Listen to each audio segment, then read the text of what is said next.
大家好，歡迎嚟到玄學研究所，我係所長 Jackson。咁今日咧會為大家帶嚟八字 BB 班第2集，開始會講八字我哋常用嘅符號啦。今集先介紹天干呢個概念。天干總共有10個，咁分別係甲、乙、丙、丁、戊、己、庚、辛、壬、癸。咁呢，我哋喺甲、乙、丙、丁、戊、己、庚、辛、壬、癸呢10天干入邊呢，會分別咗賦予佢嘅陰陽、五行同方位呢3個最基本概念。咁首先講陰陽啦，甲就屬陽，乙就屬陰，丙就屬陽，丁就屬陰，如此類推咧，都係梅花間竹咁去噶啦。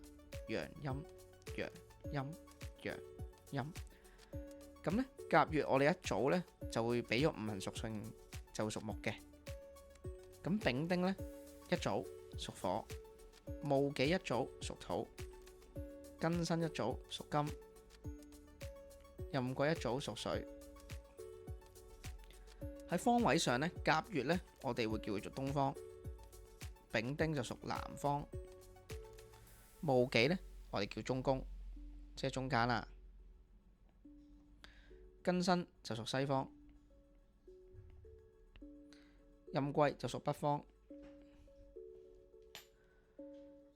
咁頭先講到五行上嘅概念啦，又會講到相生同相克啦。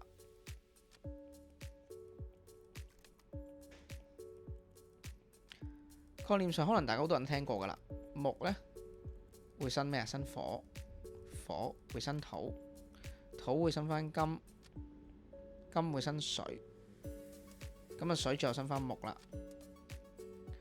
概念係一個能量轉換嘅概念嚟嘅。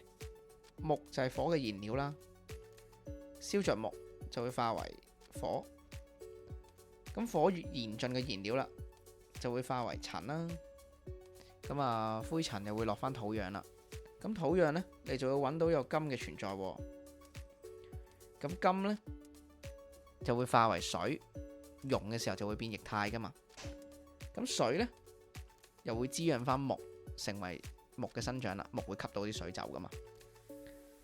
咁有相生啦，自然有相克嘅概念啦。木呢就會克土嘅，因為木可以找緊泥土嘛。